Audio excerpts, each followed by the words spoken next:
Good morning, everybody. Nivedita, Preeti, Anjali, Ishita, Harshita, Himani. So, what you have done so far? Because today we have to start with Vygotsky, right? Preeti,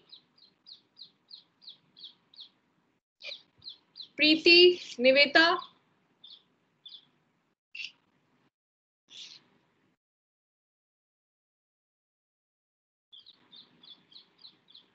Anjali.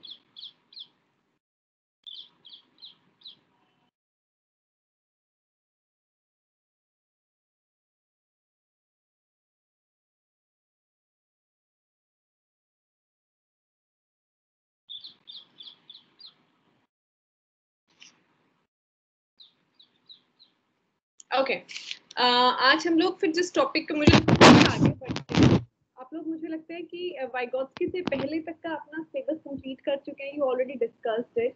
So today we supposed to study the theory of the Vygotsky. So like before we get into the discussion of this theory, let's take a look actually who is Vygotsky. Vygotsky कौन थे, उनका ये theory, because ये आपके paper के हिसाब से एक बहुत इंपॉर्टेंट एक थ्योरी है जो लॉन्ग क्वेश्चन में शॉर्ट जिसके ऊपर क्वेश्चन आते ही आता है. ठीक है, इसके थ्योरी के पार्ट्स के साथ साथ इसका इम्प्लीकेशन भी एक बहुत इंपॉर्टेंट मतलब एक फॉर्म में, एक क्वेश्चन के फॉर्म में देखने के लिए मिलता है. ठीक है, अगर कोई थोड़ा सा एक बार अनम्यूट करके मुझे बता पाएगा कि वो इससे पहले तक का अभी तक का हो गया ना, हम लोगों को वाइगोत्स्की से करना है, because today is your first class with me. Can anybody unmute yourself?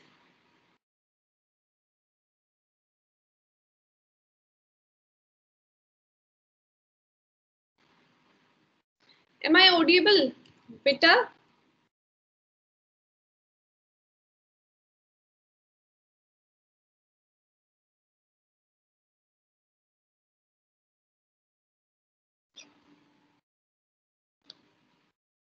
Jasmeet, मेरी आवाज आ रही है सबको?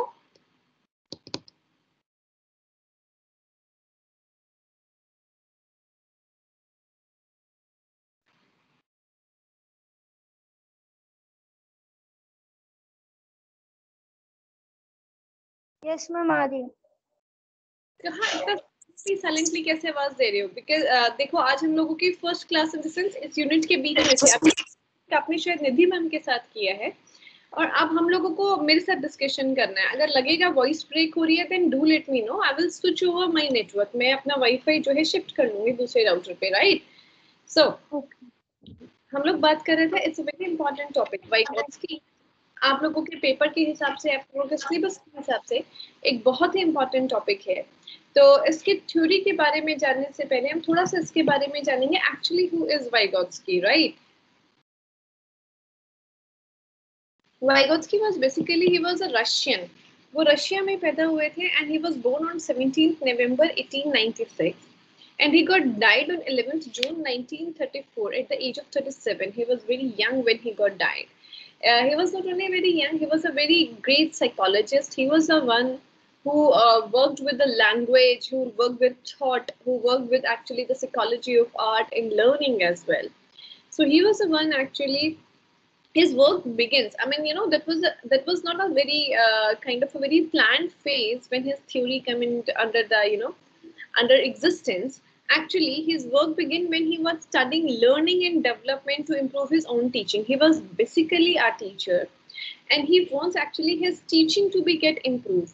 To improve his teaching, then what he started doing, he started reading, he started, I mean, like, try to explore some new areas and arena through which he can improve his own teaching.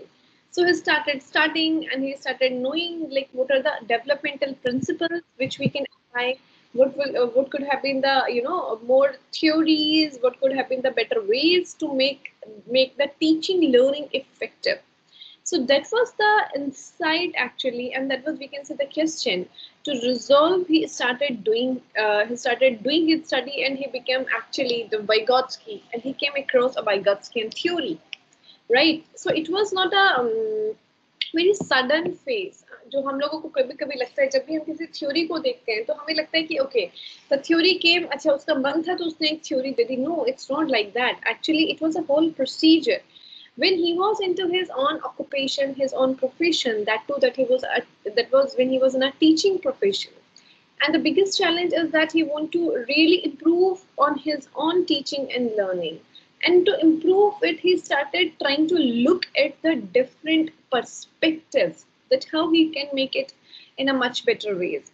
He started exploring the thing, he started studying and learning, and he started getting into the developmental theories as well to improve it. And that was the actually the the basic first initial step which leads him to this theoretical perspectives. Now, he wrote on the language, thoughts, psychology of the arts, learning and development, and educating the student with the special needs. That very important. Students with the special need. He was the one. Actually, he started writing on the language. The language उनका एक basic component था. तो अभी बल्कि हम जब इसकी theory को पढ़ेंगे तब हमें पता चलेगा कि किस तरीके से उन्होंने अपनी थ्योरी में लैंग्वेज और सोशल कॉन्टेक्स्ट को सबसे ज्यादा महत्ता दी, सबसे ज्यादा इंपॉर्टेंस दिया. So he started writing on the language, the thoughts, whatever the thoughts are there inside it, the psychology of the arts, learning and development, and educating the students with the special needs. Special needs students, there are some students who are like exceptional, who are like, if there is a normal if there is a number line, in the number line those who are deviated either on the positive side or at the negative side, they are the special needs students. Those who need really something specific to teach, they have their own requirements which supposed to be get fulfilled, right? So they are the special needs students. So he started educating the students with special needs as well, right? So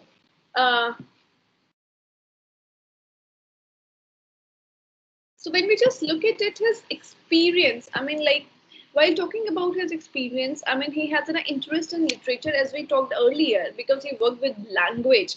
So he has his own innate interest in literature, and his work as a teacher, basically.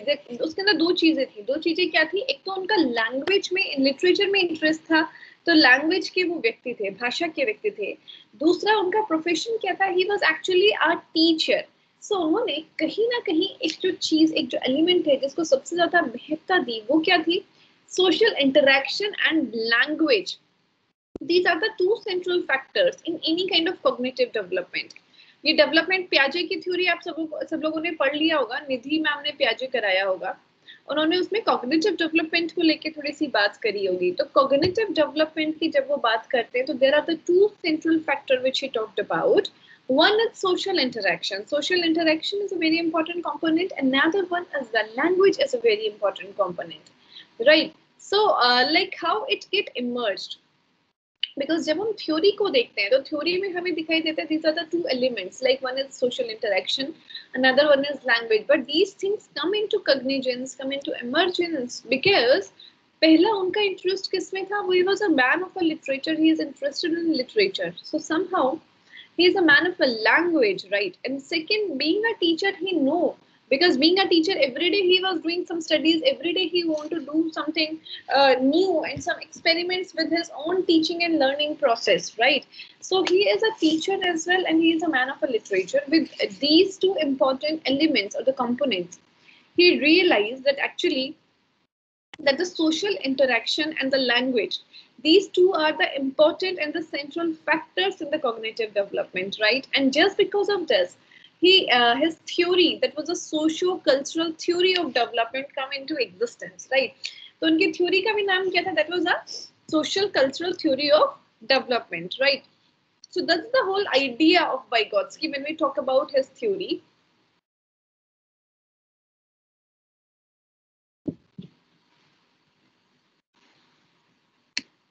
Like his theory of the socio-cultural जो उनका theory था development का, वो emphasize करती थी, importance देती है किसके ऊपर? दो चीजों के ऊपर. That is the social interaction and language. They embedded within a cultural context. किसके साथ बंधी हुई है? एक cultural context के साथ बंधी हुई है and have on a cognitive development. It's very interesting. देखो आप जब भी किसी के साथ interaction करते हो, interaction किसके through करते हो? जसमीत, एक छोटी सी बात बताओ. Whenever we interact, I want आप सभी लोग unmute कर सकते हो. It was just a very normal interaction. Jasmeet, Sumit, I want you to answer a very small question. हम लोग जब भी अगर इस थ्योरी को समझने तो थोड़ा सा इसको इस तरीके से देखना पड़ेगा। हम जब भी किसी के साथ इंटरेक्शन करते हैं समाज में तो किसके थ्रू करते हैं? जसमीत,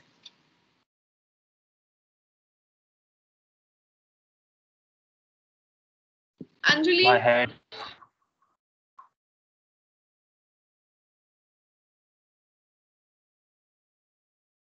कौन बताएगा मुझे? फटाफट से बताओ ताकि हम आगे बढ़े। दो लोग जब आपस में बात करते हैं किसी भी समाज में तो वो किस माध्यम से बात करते हैं? कम्युनिकेशन। एग्जैक्टली हिमानी, कम्युनिकेशन क्या हुआ? Communication is a kind of ना, like we can say it's a kind of language. Communicate कैसे करते हैं? भाषा। Himani, yes ma'am, yes ma'am. Interaction और कम्युनिकेशन में क्या अंतर है मैं आपको बताती हूँ। कम्युनिकेशन होता है आप अपनी बात को कम्युनिकेट करना जानते हो। जैसे मैं आपसे क्या कर रही हूँ, ये इंटरेक्शन है। अगर आप भी जवाब दे रहे हो, मैं भी जवाब दे रही हूँ, दोनों तरफ से चीजें जा रही है, तो वो क्या हो गया? इंटरेक्शन। इधर से आपने कुछ कहा, इधर से मैंने कुछ कहा। कम्युनिकेशन है अपनी बात को कह देना। ठीक है, अब वाइगोत्स्की की थ्योरी को समझने के लिए पहले ये समझना जरूरी है कि जब भी इंटरेक्शन होता है तो किसके माध्यम से होता है? भाषा के माध्यम से। किस माध्यम से? आपको लैंग्वेज की जरूरत पड़ती है कि नहीं पड़ती हिमानी? Yes ma'am. एग्जैक्टली। और क्या ऐसा होता है हर समाज की अपनी एक भाषा होती है? फॉर एग्जाम्पल आप यहाँ पर हो, आप अचानक से यूके चले जाओ तो क्या आप सेम वे में इंटरेक्शन कर पाओगे? और you need to understand their context as well. No ma'am, language barrier तो होगा ही। लैंग्वेज बैरियर होगा, लैंग्वेज बैरियर के साथ साथ क्या और बैरियर भी होंगे? क्या समाज भी एक बैरियर का काम करेगा? Yes ma'am. कोई एग्जाम्पल देके बताओ। फॉर एग्जाम्पल सोचो, सारे के सारे बच्चे सोचो, लाइक हम लोग जब इंडिया में किसी के साथ एक सोशल एक कॉन्टेक्स्ट में बात करते हैं, जैसे मैं आपको क्या कहूंगी, बेटा रात को 10 बजे से पहले घर आ जाना, you have to complete your homework because आपके जो है एग्जाम साल में एक बार होते हैं। It's not, you are not free to give exam any time. That is what the social context, right? पर जब आप किसी पर्टिकुलर सोसाइटी में हो तो वहां का सोशल कॉन्टेक्स्ट क्या होगा? चेंज हो जाएगा। तो जैसे ही उसका सोशल कॉन्टेक्स्ट चेंज होगा, हमारा इंटरैक्ट करने का तरीका भी बदल जाएगा और हमारे इंटरेक्शन के कंपोनेंट्स भी बदल जाएंगे। ऐसा होगा कि नहीं होगा? Yes ma'am. जो बातें हमारे लिए यहाँ पर एक डिफरेंट, जैसे कल्चरल कॉन्टेक्स्ट है, cultural context in the sense हमारे यहाँ पे कोई फेस्टिवल्स होता है तो what we do, we celebrate it in a different manner. ठीक है, हमारी एक अपनी संस्कृति है, एक सभ्यता है कि हम लोग मोस्टली नहाने के बाद, सपोज हम नहा के किचन के अंदर एंटर करते हैं, but is it the same in every society? No ma'am, हर सोसाइटी के अपने अपने रूल्स हैं। Exactly. That's what Vygotsky said. Vygotsky said a very interesting point that कि सोशल इंटरेक्शन के लिए हमें क्या जरूरत होती है? भाषा की जरूरत होती है। पर भाषा को उस इंटरेक्शन से कनेक्ट कौन करता है? हमारा कल्चरल कॉन्टेक्स्ट कनेक्ट करता है। अगर हमारा जितना भी, मतलब जो भी हम बातचीत करते हैं, आप चाहे कोई भी एग्जाम्पल लेके देख लो, जब भी हम किसी समाज में बातचीत करते हैं वो कहीं ना कहीं हमारे किससे रिलेटेड होता है? हमारी संस्कृति से रिलेटेड होता है। जैसे फॉर एग्जाम्पल, एक छोटा सा एग्जाम्पल मैं तुम लोगों को देती हूँ। मैं आप लोगों को, आप लोग अपने टीचर्स का रिस्पेक्ट करते हो, हालांकि आजकल कम कर दिया है करना, लेकिन आप लोग टीचर्स का बहुत रिस्पेक्ट करते हैं क्योंकि कहीं ना कहीं हमारी कल्चर में ऐसा कहा गया कि गुरु जो है ब्रह्मा विष्णु के समान है, मतलब he is at the respectable position. It's our cultural context. In Western society, teachers are more like very friendly to them. They are a guide, they are the mentor. हालांकि अभी कॉन्सेप्ट इधर भी चेंज होता जा रहा है, but जब भी हम इंटरेक्शन करते हैं उस इंटरेक्शन के अंदर कहीं ना कहीं एक आपका कल्चरल कॉन्टेक्स्ट इनबिल्ट रहता है, like the way you interact with your parents and the way the western society interacted with the parents. Not only the western society, even if you just look at the like the interaction level, जो बातचीत एक north Indian बच्चे की अपने माँ बाप से होती है, लाइक एक हरियाणा का एग्जाम्पल ले लो। हरियाणा की भाषा कैसी? थोड़ी सी खड़ी भाषा है। उनके कल्चरल कॉन्टेक्स्ट में कुछ ऐसे शब्दों का प्रयोग होता है जो शायद दूसरे को, स्पेशली दैट टू अगर कोई यूपी का बंदा है और वेस्टर्न ईस्टर्न यूपी का बंदा है, उसको खराब लग जाएगा, उसको लगेगा इतना रूड है, बहुत रूड है। पर क्यों? क्योंकि वो उनके कल्चरल कॉन्टेक्स्ट का हिस्सा है। तो वहीं से उनके क्या निकल के आ रही है? भाषा निकल के आ रही है। और वही भाषा उनका क्या करा रही है? एक तरीके से सोशल इंटरेक्शन करा रही है। समझ में आई बात मेरी? वाइगोत्स्की ने कहा था the socio cultural theory of development के अंदर दैट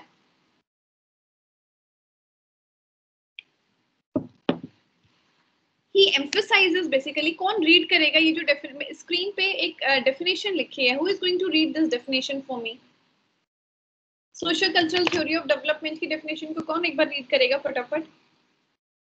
कोई भी वॉलंटरली?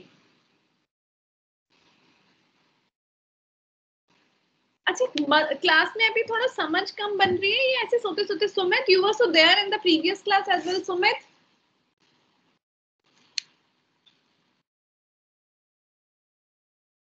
सुमित, हिमानी, जसमीत, इतनी कम एक्टिव क्लास है क्या ये?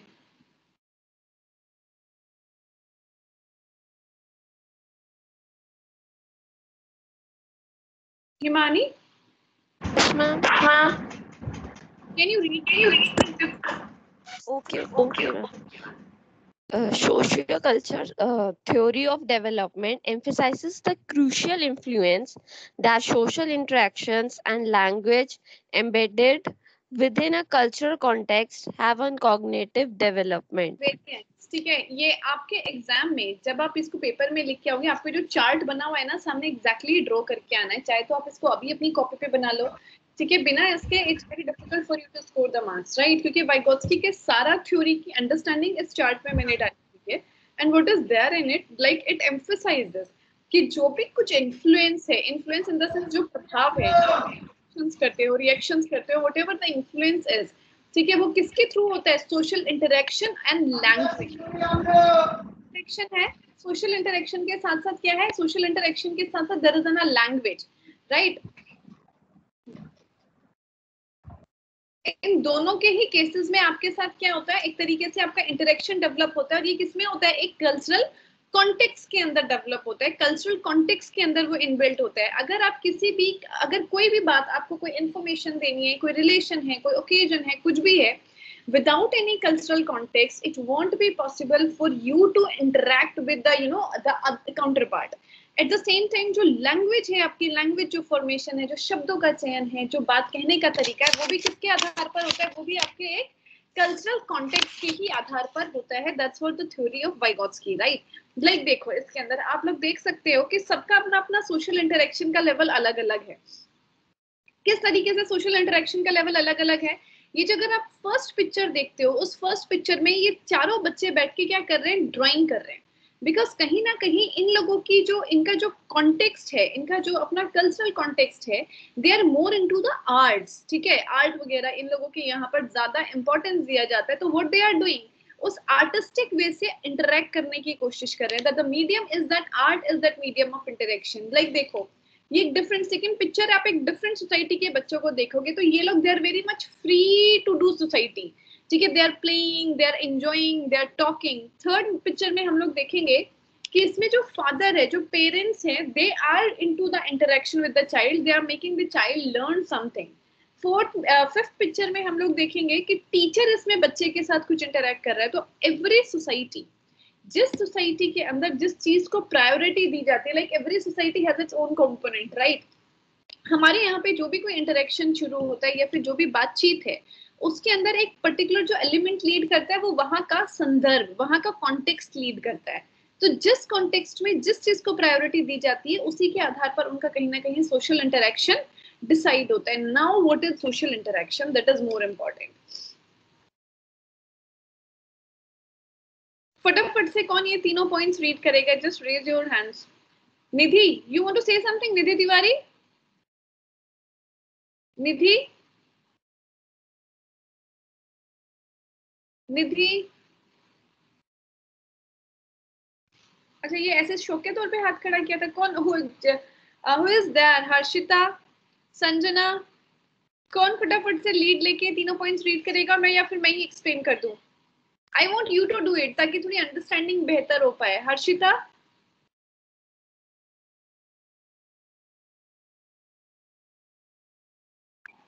मतलब हिमानी के अलावा कोई नहीं जाग रहा है क्लास में? Everybody is sleeping, is it so? Ritika, Ritika,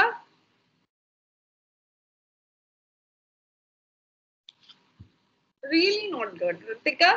चलो ठीक है, मैं इसको फिर एक्सप्लेन करती हूँ। सोशल इंटरेक्शन को लेके वाइगोत्स्की ने कहा था that Vygotsky emphasized that effective learning happens through participation in social activities. It's very important. Social activity, आप जितना ज़्यादा भी किसी social activity में participate करोगे, उतना ही बेहतर तरीके से आप उस समाज को समझ पाओगे, ठीक है, उतना ही ज़्यादा प्रभावी आपका इंटरेक्शन हो पाएगा। अगर हम किसी भी सोसाइटी की सामाजिक गतिविधियों में भाग ही नहीं लेंगे, if we will not participate in the social activity, then we will not be able to understand the social context, we will not be able to communicate the things, we will not be able to interact with the others. Because to interact with somebody, what we need to understand their social context. आप ऐसे तो किसी को suggestion नहीं दे दोगे, if I ask you to wear the white shirt to go to the school because this is a uniform in India. In most of the school we used to prefer to go to the uniform, but it might be possible there are some of the society where there is no uniform culture, you can wear whatever you want to wear. So before you get interacted with somebody, it is important that one should be participated in the social activities. Without getting participated in the social activity, it is very difficult to to effectively to channelize effective learning. And if you really want to make the learning effective,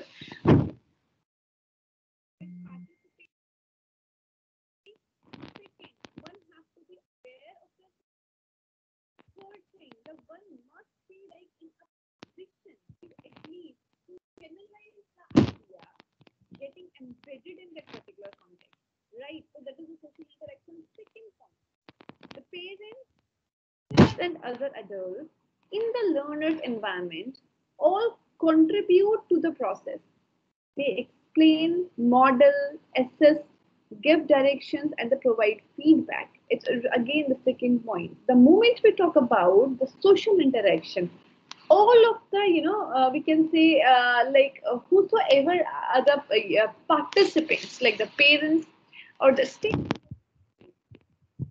rather it is the parents, the teachers, and other adults, whosoever the adults, they all contribute to the process. They all like contribute and they explain the models, like whatever the models are there, they explain, they assess, they give directions, provide feedback. Like whenever you are interacting, whatever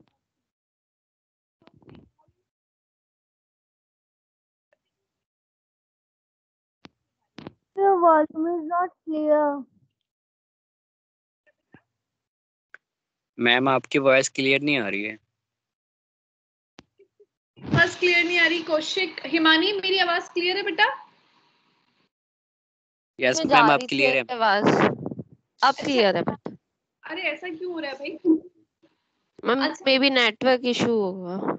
मुझे आप सब लोगों का ना active participation चाहिए। कौशिक, जसमीत को मैं कब से आवाज लगा रही हूँ। जसमीत आप रिस्पॉन्ड क्यों नहीं कर रहे हो? देखो, the thing is that it is very important question. पहली चीज, ये आपकी थ्योरी बहुत इंपॉर्टेंट है, अभी जितना भी ये जो आपका सिलेबस बचा हुआ है। सेकेंडली, इसको समझने के लिए मुझे आप लोगों का थोड़ा सा एग्जाम्पल चाहिए। क्यों? क्योंकि अगर हम लोग मिलके इसको समझेंगे तो शायद बेटर अंडरस्टैंडिंग बना पाएंगे। Otherwise it was just like a mere lecture में लेक्चर देके then the learning won't happen in that way, right? अगर हम इंटरेक्ट कर पा रहे हैं तो लेट्स इंटरेक्ट अ बिट, ठीक है? सेकेंड पॉइंट हम एक्सप्लेन कर रहे थे। सेकेंड पॉइंट में क्या एक्सप्लेन कर रही थी? जसमीत, जब भी किसी गलत चीज को समझती हो या कोई गलत डिमांड करती हो या कोई ऐसी बात कहती हो जो आपके कॉन्टेक्स्ट के रिलेशन में नहीं है, तो तुरंत आपको कोई करेक्ट करता है कि नहीं करता है?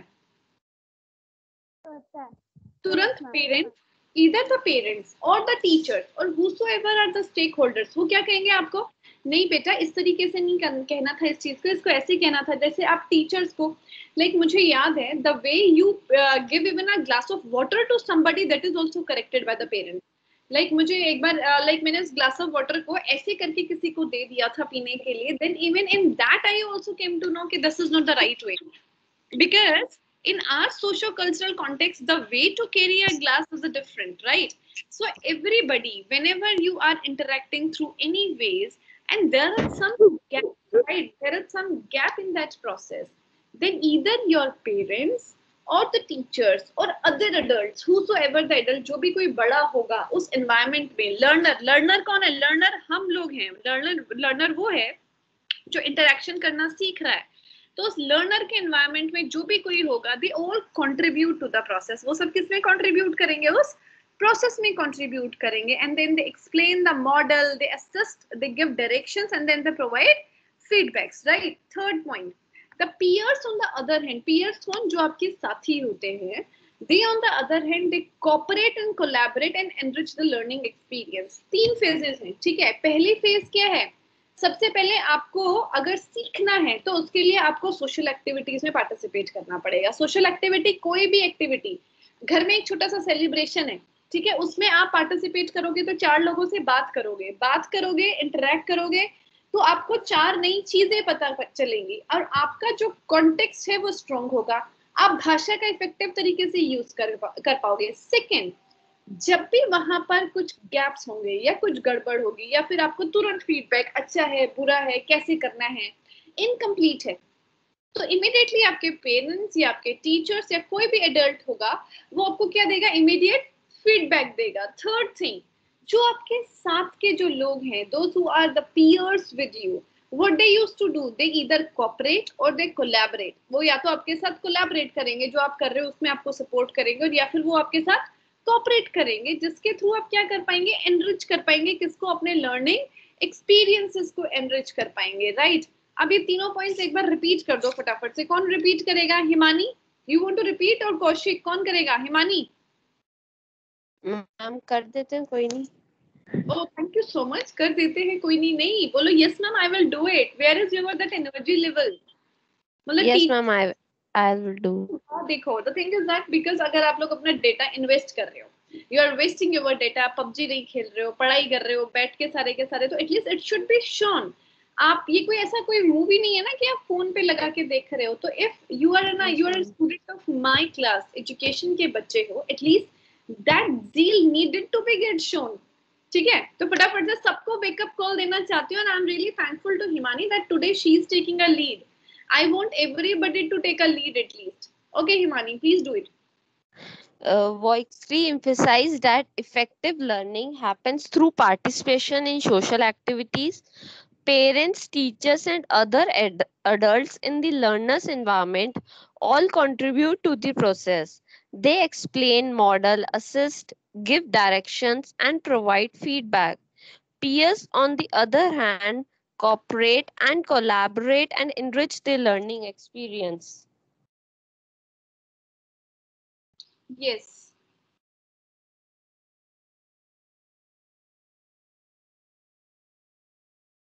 Now, like look at this example। इस example में क्या है? Just इसको silently एक बार आप read करो। Example जो first example है, like this child is learning to walk with the help of a parent। बच्चा क्या करने की कोशिश कर रहा है? बच्चा अपने पेरेंट्स की हेल्प से like चलने की कोशिश कर रहा है, and the parent holds both hands so that the child does not have to focus on both balance and moving her feet। ठीक है, soon this child will be able to walk and run by hers। It's a very good example। like if we just look at this example, इसमें क्या है कि जो parent है, एक साथ बच्चा एक ही चीज पे फोकस कर सकता है। पेरेंट्स बच्चे के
I'm so sorry. Okay, what I was talking about of this example, right? इस एग्जाम्पल में एक दो चीजें हैं. जब भी बच्चा वॉक करना शुरू करता है उसके लिए दो चीजों पे एम्फसाइज होता है. दो कौन कौन सी चीजें हैं? पहला, उसे बैलेंस बनाना आना चाहिए. दूसरा, उसको अपना मूवमेंट करना आना चाहिए. ठीक है. लेकिन इसके अंदर हम क्या देख रहे हैं कि बच्चा सीख रहा है. बच्चा क्या सीख रहा है? वॉक करना सीख रहा है with the help of parents. Parents के साथ बच्चा वॉक करना सीख रहा है. तो पेरेंट्स ने क्या किया? उसको होल्ड कर लिया ताकि उसको एक टाइम पे एक ही चीज पे फोकस करना पड़े, दो चीजों पे फोकस ना करना पड़े. जितना ज्यादा वो फोकस्ड होके किसी एक ही पैरामीटर पे फोकस करेगा उतना ही जल्दी वो क्या करना सीख पाएगा? वो वॉक करना सीख पाएगा और या फिर रन करना सीख पाएगा खुद से. ठीक है. So that was the example, first example. Second example, अगर इसके अंदर देखें, व्हाट आर यू राइटिंग, मतलब like that was the father's knowledge of letters. ठीक है. वो एक पापा पूछते हैं अपने बच्चे से व्हाट आर यू राइटिंग, तो बच्ची बता रही है that I am writing a letter. ठीक है. तो वो लेटर लिख रही है. तो फादर ने क्या किया? ठीक है. मतलब फादर ने अपनी नॉलेज के हिसाब से लेटर का स्ट्रक्चर बताया कि स्ट्रक्चर कैसा होता है, पर्पस कैसा होता है, convention. Like father is helping the daughter in learning that how to write a letter, because बेटी क्या कर रही थी? लेटर लिख रही थी. ठीक है. फिर बच्ची ने क्या किया? Mom and dad right and receive letters. ठीक है. उसके मम्मी और पापा दोनों ने लेटर लिखे और उन्होंने उनकी बेटी ने भी उनको लेटर का रिप्लाई लिख के दिया. तो that's how they are learning. They are learning in a context. They are learning with interaction. Interaction कैसे शुरू हुआ? Interaction, social interaction. पापा ने बेटी से जाके पूछा लाइक बेटा आप क्या कर रहे हो? तो बेटे ने बोला मैं लेटर्स लिखना सीख रही हूँ. तो पापा की जो अपनी समझ थी, अपनी जो कॉन्टेक्चुअल समझ थी, जो उनकी अपनी सोसाइटी से जो अंडरस्टैंडिंग निकल के आई थी, उस अंडरस्टैंडिंग के बेसिस पे उन्होंने उसको बताया कि this is the way of writing the letter, right. तो उसके बाद बेटी ने क्या किया? अपनी समझ बताई कि मैं ऐसे लेटर लिखती हूँ. Then they all are writing letter for each other so that the learning can happen in a much better ways, right? Now when we just look at the language part, अभी तक ये क्या था? Interaction. हमने यहाँ पे क्या देखा? इंटरेक्शन. जब पेरेंट्स उस बच्चे को हाथ पकड़ के होल्ड करके लेके जा रहे हैं, it is also kind of a social interaction. समाज में जब उसको बोलते हैं कि okay now just move on बेटा, it is a interaction. Second, जब पापा अपनी बेटी के साथ लेटर सीख रहा है या फिर उसको लेटर लिखना सिखा रहे हैं या फिर उससे बात कर रहे हैं, that what you are doing, it is again example of interaction. The very first component which Vygotsky talked about with a major emphasis is interaction. Second component he talked about is language. भाषा को लेके उन्होंने बहुत सारी बातें करी थी. Like अब language क्या होता है? language को लेके हम लोग थोड़ा सा देखते हैं. Like language, ये क्या हो गया? Yes, language can be viewed as a verbal expression of a culture. जब भी हम किसी भाषा को देखते हैं तो भाषा क्या है? भाषा किसी भी तरीके की जो संस्कृति है, जो उसका जो कल्चरल कॉन्टेक्स्ट है, किसी भी सोसाइटी की, हर सोसाइटी की अपनी भाषा है. आप हर 5 किलोमीटर पे भाषा को बदलते हुए एक तरीके से देख सकते हो. जैसे कि कॉलेज के स्टूडेंट्स की अपनी एक कल्चर है. जब आप सारे के सारे एसओएल के बच्चे इकट्ठे होते हो, जब अपने कॉलेज से बाहर निकलते हो, you have your own language, you have your own concern and issues. जब हम किसी यूपी के लोगों को देखते हैं, they have their own cultural context, they have their own language. Rajasthan, Haryana, Indian, मतलब like east, west, whosoever, according to their cultural context, they have their language. तो भाषा क्या हुई? किसी भी कल्चरल कॉन्टेक्स्ट को जब हम एक वर्बल एक्सप्रेशन के तौर पे देखते हैं, एक मौखिक, एक क्रिया के रूप में देखते हैं, it is a kind of a verbal expression. Whenever the language is viewed, it always viewed as a kind of a verbal language or verbal expression of culture. किसी भी कल्चर का एक वर्बल एक्सप्रेशन के रूप में ही language को देखा जाता है. Second, every culture has the words it needs for its lifestyle. ठीक है. हर संस्कृति के अंदर आपके एक पर्टिकुलर तरीके के कुछ वर्ड्स हैं जो आपके लाइफस्टाइल को मेंटेन करते हैं या लाइफस्टाइल को एक तरीके से शो करते हैं या लाइफस्टाइल को एग्जिबिट करते हैं, डिफाइन करते हैं. लाइक हम लोगों के यहाँ पे अपने जैसे हमारा जो खान पान है, रहन सहन है, हमारी जो संस्कृति है, रीति रिवाज है, हमारे जो अपने बड़ों को लेके जो उनका स्थान है या पूजा करने का जो तरीका है या किसी रिचुअल का निभाने का जो तरीका है, ठीक है, उस कल्चर के अकॉर्डिंग ही हमारे शब्दों का चयन होता है. ठीक है. हमारा और वही शब्द हमारे अपने पूरे लाइफस्टाइल को डिफाइन करते हैं. लाइक अगर हम लोग ये बोलते हैं कि नहीं आपको जैसे मंदिर में जाना है तो मंदिर में आपको सर कवर करके जाना है, ठीक है, तो that is what that become a part of our lifestyle. कई बार तो जाने अनजाने बिना कहे भी हम लोग जब ऑटोमेटिकली, क्योंकि हम ऐसा देखते आ रहे हैं, हमने अपने पेरेंट्स को देखा, अपने एल्डर्स को देखा, सिबलिंग्स को देखा. The moment then we also enter in any of the temple, we automatically cover our head.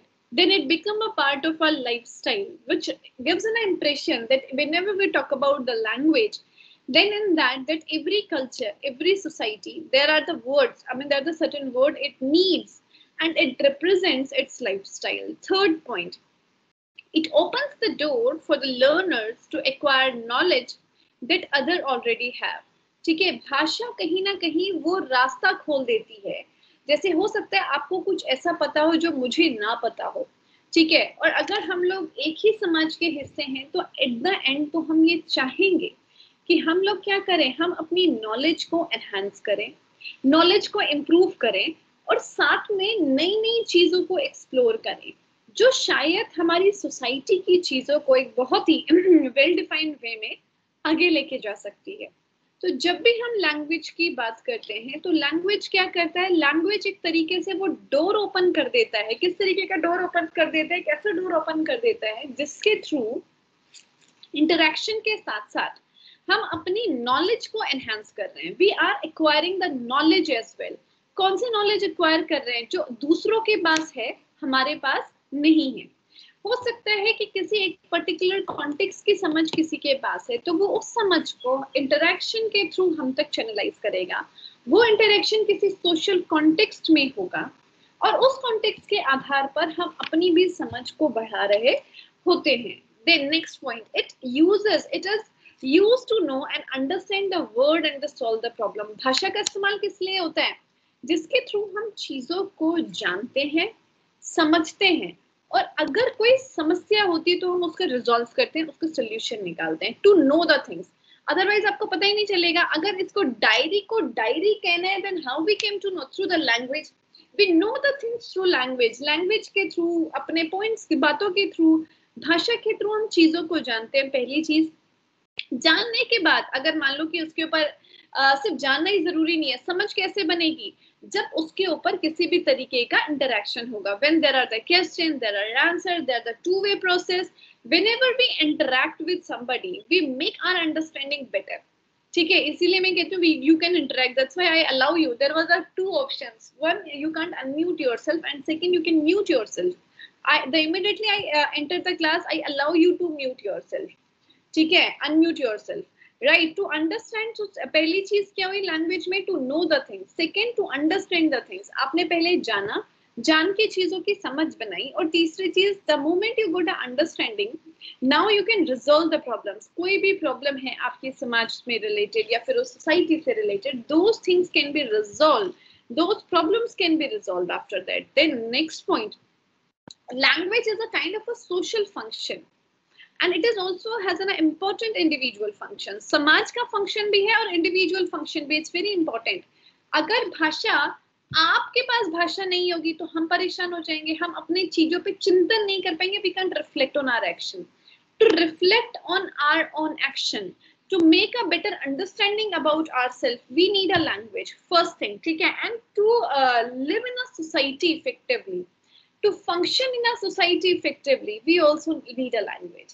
हमें खुद के लिए लैंग्वेज की जरूरत होती है. लैंग्वेज साथ में साथ हमें किसमें, सोसाइटी के अंदर फंक्शंस को बहुत इफेक्टिवली हमें परफॉर्म करने के लिए भी लैंग्वेज की जरूरत होती है. In both ways the language is very important. Right, now the third thing which Vygotsky talk about, language समझ में आ गया. There is one private speech.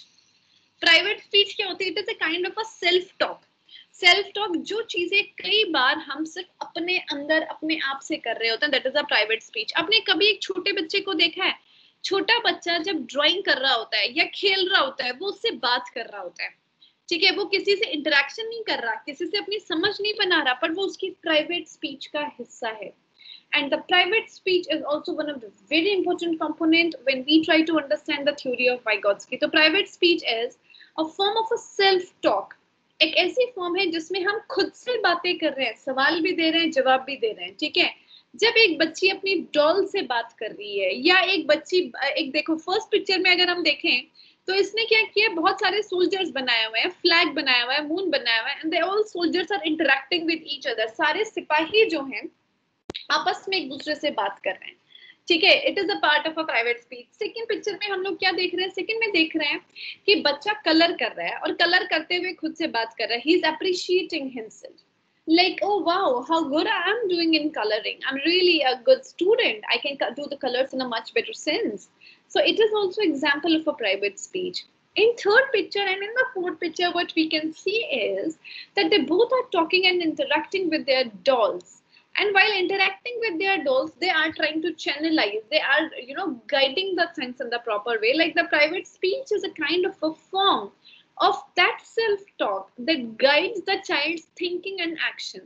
और आप बच्चे की उस प्राइवेट स्पीच से बच्चे के थॉट प्रोसेस का अंदाजा लगा सकते हो कि वो जो बच्चा है वो किस तरीके का सोच विचार रखता है और किस तरीके से उसके एक्शंस हैं जो गाइड होते हैं, right? Now in the classroom, this is one of the very good example, like private speech in the classroom. I gotta go down, then up, then down, then and sure, S is like a snake, right? I mean, like they both are talking. ये दोनों क्या कर रहे हैं? ये दोनों अपना अपना काम कर रहे हैं। दो बच्चे अपना अपना काम कर रहे हैं, वो दोनों लिख रहे हैं कुछ कुछ, ठीक है? तो वो क्या कर रही है, एक अल्फाबेट बना रही है। इधर वाली जो बच्ची है वो कह रही है मैं पहले कहाँ गई, मैं ऊपर डाउन नीचे गई, फिर मैं ऊपर गई, फिर नीचे गई, फिर मैंने एन बना लिया। Like the first girl is writing the letter N and the second one is writing the letter S. एक बच्चा एन लिख रहा है अपनी कॉपी पे और एक बच्चा एस लिख रहा है अपनी कॉपी पे। तो जब वो एन को लिख रहा है कॉपी पे तो वो खुद से बात कर रहा है और खुद से बात करके क्या कह रहा है कि मैं पहले नीचे गई हूँ, फिर मैं then up and then down and then there is N N, मैंने एन बना दिया। Like the child is talking to his own, right? Second, क्योंकि जो सेकंड जो स्टूडेंट है उसके कल्चरल कॉन्टेक्स्ट में possibly the snakes are very common and she is writing S, और जैसे वो S S S is like S snake, क्योंकि एस का शेप कैसा होता है, स्नेक जैसा शेप होता है, ठीक है? S is looks like an snake. The moment she drew the alphabet S, she said, like it was a private speech, like S is like a snake. S कैसे दिख रहा है, बिल्कुल snake के जैसा दिख रहा है। So this is a kind of a private speech in the classroom. तो हम लोगों ने अभी तक तीन चीजें पढ़ी। हमने सबसे पहली चीज क्या पढ़ी, interaction, then we studied about the context, we talked about the language, we talked about the private speech. Now now one of the important aspect of this theory is zone of proximal development, ठीक है? What is the zone of proximal development? ठीक है, there are the two zones. जब भी हम इसकी बात करेंगे तो यहाँ पर दो तरीके के जोन हैं। पहला है zone of actual development and zone of the proximal development, ठीक है? एक्चुअल डेवलपमेंट क्या है, जब हम किसी के भी बच्चे के बारे में किसी जोन की एक्चुअल डेवलपमेंट की बात करते हैं तो इसका मतलब क्या है कि हम एक तरीके से हम एक ऐसे लेवल की बात कर रहे हैं, ठीक है, जिसके अंदर लाइक यू नो एक सर्टेन लेवल के अंदर वो बच्चा परफॉर्म, हमारी जब भी कोई बच्चा कोई एक्शन परफॉर्म करता है या कोई एक्टिविटी परफॉर्म करता है, वी हैव सर्टेन एक्सपेक्टेशंस कि ये जो है इस तरीके की एक्टिविटी को परफॉर्म करेगा, ठीक है? The moment you started performing that activity, you achieved certain level of competence, with a certain level of competence, right? And you may not immediately proficient at it. आपके पास एक कुछ level of competence होता है, ठीक है? जैसे कि उस competency के साथ, जैसे for example reading. If I ask you to read something, because there are the certain words which you read in a different manner previously. Whenever I ask you, because अब जैसे साइकोलॉजी के अंदर कुछ ऐसे words हैं जिनको pronounce different तरीके से किया जाता है, तो आपके पास एक कॉम्पिटेंसी का लेवल तो है पहले से, ठीक है, लेकिन हो सकता है कि आप इमीडिएटली इतने प्रोफिशिएंट नहीं है, but it is example of the zone of actual development. Actually में जब हम विकास की बात करते हैं तो उसमें जब भी आपको किसी एक्टिविटी को परफॉर्म करने के लिए कहा जाता है तो उसको परफॉर्म करने के लिए आपके पास एक सर्टेन लेवल ऑफ कॉम्पिटेंसी तो होता है, लेकिन हो सकता है कि आप इतने ज्यादा प्रोफिशिएंट उसके अंदर नहीं है कि इमीडिएटली उसके अंदर उस तरीके से रिस्पॉन्ड कर पाए। That is the zone of actual development. When we look at a zone of proximal development, it refers to the difference between what the child accomplish alone and what he or she can accomplish with guidance of other. Proximal development, proximal में अकेले इस चीज को कहाँ तक कर सकती हूँ और किसी और के साथ इस चीज की मदद से मैं इसको कहाँ तक कर सकती हूँ। जैसे इसमें अगर आप एक थर्ड पिक्चर देखो तो तीसरे पिक्चर में it's very good example of zone of proximal development. यहाँ पे एक एडल्ट है, वो टीचर भी हो सकता है और पेरेंट भी हो सकता है, और इधर एक बच्चा है, ठीक है। तो प्रॉक्सिमल डेवलपमेंट का मतलब है ये जो जोन है, इस जोन में जहां पर ये जो अडल्ट है, जो टीचर पेरेंट कोई भी है घर का बड़ा, वो उसका हैंड होल्डिंग कर रहा है और वो उसको उस पर्टिकुलर टास्क को करने के लिए गाइड कर रहा है। And then when the child start doing और परफॉर्मिंग दैट एक्ट, ठीक है, तो वो जिस दौरान वो उसकी हैंड होल्डिंग कर रहा है, जिस दौरान वो उसको अपना साथ दे रहा है, तो वो जो पर्टिकुलर जोन है वो है जोन ऑफ प्रॉक्सिमल डेवलपमेंट। समझ में आई बात? देखो, every individual have certain capacities कि स्टूडेंट कर सकता है और स्टूडेंट नहीं भी कर सकता। आप एक काम है, आपको एक काम दिया जाता है, आप उस काम को कर भी सकते हो और आप उस काम को नहीं भी कर सकते, ठीक है। आपके पास हर टास्क को करने के लिए एक मिनिमम लेवल ऑफ कॉम्पिटेंसी तो है, ठीक है, लेकिन ये आपको श्योर तो नहीं करती हो मिनिमम लेवल ऑफ कॉम्पिटेंसी कि आप 100% इस काम को ऐसे कर पाओगे, राइट। देन जब भी कोई एडल्ट आपको हैंड होल्डिंग करता है, तो जिस स्फेयर में वो आपको गाइड कर रहा है, जितना वो स्फेयर है, वो आपका क्या है? वो आपका प्रॉक्सिमल डेवलपमेंट है, जिसके अंदर हमें किसी बड़े की मतलब जरूरत है हैंड होल्डिंग की, ठीक है। लाइक वो टास्क जो कर रहा है बच्चा, वो उसको अभी तक सीख नहीं पाया, ठीक है। टास्क उसको बच्चा जो है उसको उस तरीके से सीख नहीं पाया, बिकॉज बच्चे की एबिलिटीज क्या है? कॉम्पिटेंसीज लिमिटेड है। But with the guidance of the teacher, with the guidance of adult, with the guidance of the parents, the child will be able to perform the task effectively. That is the zone of proximal development, right? Like इसके अंदर ये देखो, आप इसके अंदर ये देख पा रहे हो, इसके अंदर एक स्ट्रक्चर बना हुआ है। इस स्ट्रक्चर के अंदर यहाँ पे इंस्ट्रक्शंस हैं, जिसको मैंने विद स्कैफोल्डिंग दिया है। ये जेडपीडी दिख रहा है बीच में, एक ये आपका एक्चुअल फर्स्ट एरो पे आप देखो, एक आपका एक्चुअल लेवल है। एक्चुअल लेवल क्या मतलब क्या हुआ? सभी इंडिविजुअल्स में हर काम को करने की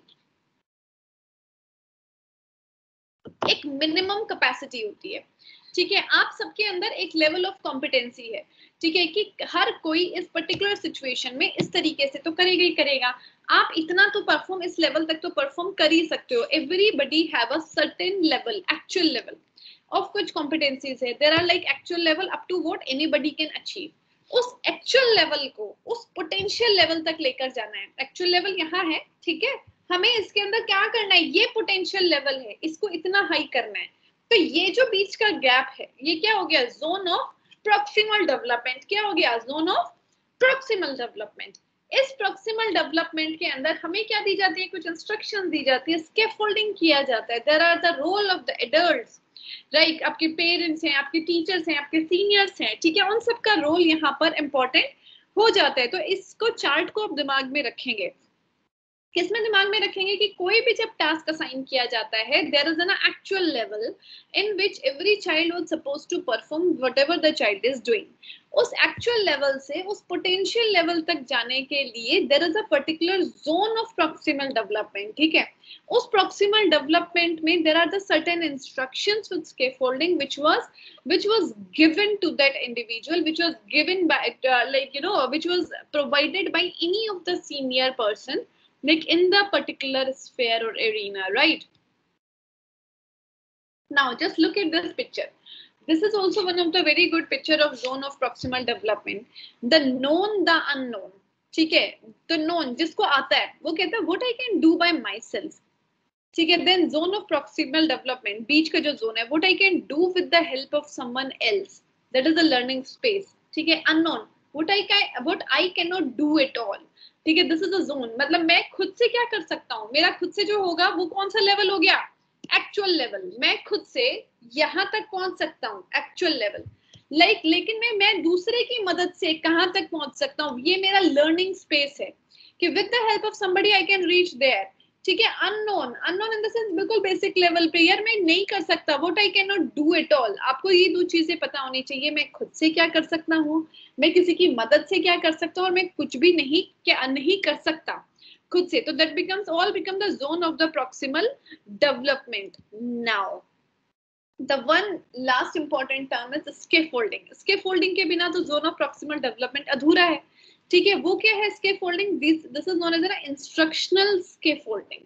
आप इन चारों पिक्चर्स में देख रहे हो कि there are the different kind of instructions which was given. उसमें देखो, उसमें भी एक हैंड होल्डिंग. सबसे पहली पिक्चर में बुक खुली हुई है, there was a hand holding. यहाँ पे मदर जो है बच्चे को सिखा रही है, नीचे उसको साइकिलिंग सिखा रहे हैं parents. So these all are the instructional scaffolding.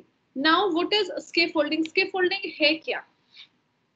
Scaffolding refers to the kind of a support or assistance that let the child accomplish a task he or she cannot accomplish independently, which I shared earlier as well. Scaffolding क्या है? वो एक तरीके का support है, वो assistance है, वो help है, जो कहीं ना कहीं उस बच्चे को अपनी टास्क को कंप्लीट करने में हेल्प करती है, जो वो टास्क बच्चा इंडिपेंडेंटली नहीं कर पाता. ठीक है, क्यों? क्योंकि हर बच्चे के अंदर एक मिनिमम लेवल है. उस मिनिमम इंडिविजुअल लेवल को पोटेंशियल लेवल तक लेके जाने के लिए आपको स्कैफोल्डिंग की जरूरत पड़ती है. ठीक है, scaffolding is a kind of a support, scaffolding is a kind of a assistance which help the child to complete the task which he or she cannot complete independently. It is not about doing the task for the child while he or she watches. It is about doing shortcuts for the child. आप उसके रास्ते को आसान कैसे बना रहे हो? That is the example of scaffolding. That is the movement of scaffolding. How to make the things easy for the child, right? Like first example, unzipping the lunch box, opening the food container and putting straw in the child juice tetra pack for him or her is not scaffolding. First thing, yes, this is very clear. You are helping. You are not making the child eligible. You are not making the child competent of doing the task. What I did, मैंने उसका lunch unpack कर दिया, उसका straw लगा दिया, तो ये scaffolding नहीं है. Scaffolding क्या है? When the adult unzip the zipper an inch or two and then holds the lunch bag still so that the child can continue to unzip the lunch box as scaffolding. अगर मैंने उसको पूरा ही lunch box unzip करके दे दिया तो scaffolding नहीं हुई. लेकिन अगर मैंने उसको थोड़ा सा अनजिप करके दिया और रेस्ट ऑफ द काम मैंने बच्चे के लिए छोड़ दिया, then it is scaffolding. Loosening the food container lid just a bit and letting the child open the lid himself is scaffolding. मैंने हल्का सा ढक्कन खोला, पूरा ढक्कन नहीं खोला. पहली सिचुएशन में मैंने बताया स्कैफोल्डिंग क्या नहीं है. अगर मैं बच्चे का सारा काम उसको करके दे रही हूँ तो वो स्कैफोल्डिंग नहीं है. अगर मैं बच्चे को एक मिनिमम रास्ता दिखा रही हूँ, इतना गाइड कर रही हूँ कि वो खुद से उस काम को ले जाए आगे तक और एक पोटेंशियल लेवल अचीव करे, then it is a scaffolding. Like loosening the food, मैंने हल्का सा वो जो बॉक्स है उसको लूज कर दिया और उसके बाद बच्चे ने क्या किया, खुद से उस ढक्कन को खोला, उस वाटर कंटेनर को खोला, then it is a scaffolding. Leading the straw to the hole and letting the child put the straw through the tetra pack is again example of scaffolding, right? So these all are the example of scaffolding. Now it's the last slide. What are the implication for the teachers of Vygotsky theory? Because हम जो पढ़ रहे हैं, अगर हम education में बात करें या फिर हम लोग जो भी उसको जानना चाहता है, उसका फायदा क्या है? Why it is important? Like first thing, adults and peers are critical to the learning process through scaffolding. ठीक है, जो adults हैं और जो peers हैं, जो बच्चे हैं, they all are very critical.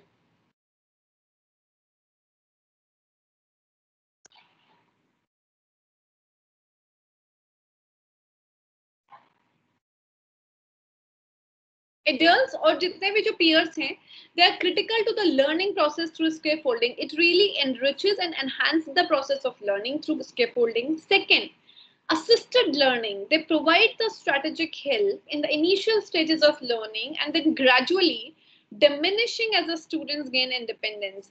ठीक है, they help, they assist the learning, they provide the strategic help. एक बहुत ही प्लान तरीके से उनकी हेल्प करता है जिसके अंदर बच्चा gradually धीरे धीरे independent होता है, right? Third point, teaching in the zone, not too hard, not too easy, but just right. किसी भी जोन में सीखने के लिए चीजें बहुत मुश्किल नहीं होती, बहुत आसान नहीं होती, लेकिन चीजें क्या होती हैं, चीजें ठीक होती हैं. ठीक है, whenever there is a kind of a kind of a zone we talked about. So that's all about the Vygotsky theory. So what we talked about today, हम लोगों ने सबसे पहले वाइगोत्स्की के बारे में पढ़ा, जिसके अंदर हमने जाना that language is important, interaction is important. और जब भी interaction होगा, whenever there are the language, then it is always in the context, उसकी cultural context से related होगा. फिर हमने जाना Interaction क्या है? What is interaction?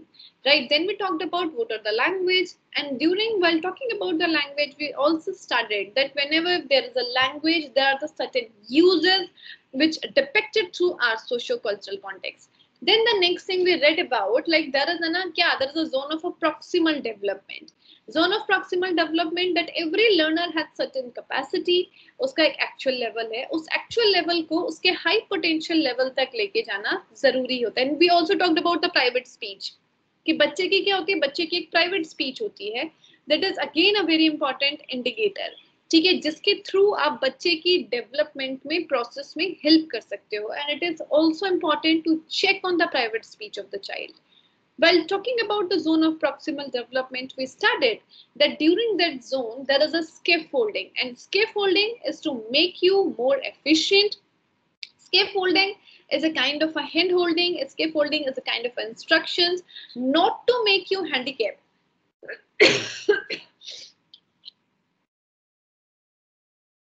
not to do your things on your behalf, rather to make you eligible, to make you competent, to make you efficient in completing your task effectively. That is scaffolding, right? Scaffolding is not to doing the task on the behalf of a child, rather to make a child efficient enough, to make a child competent enough that the child will be able to do the task completely, right? So thank you so much for today. Next class में मैं ये चाहूँगी that we will like come up with some more interactive class. हम इसको थोड़ा सा और बेहतर इंटरैक्टिव तरीके से लेके जा पाए. I want everybody to be awake in the class from next time, right? Next time in the sense day after tomorrow. And come after reading this Vygotsky को read करके आना, and then we will continue with the next theory. Thank you so much for today.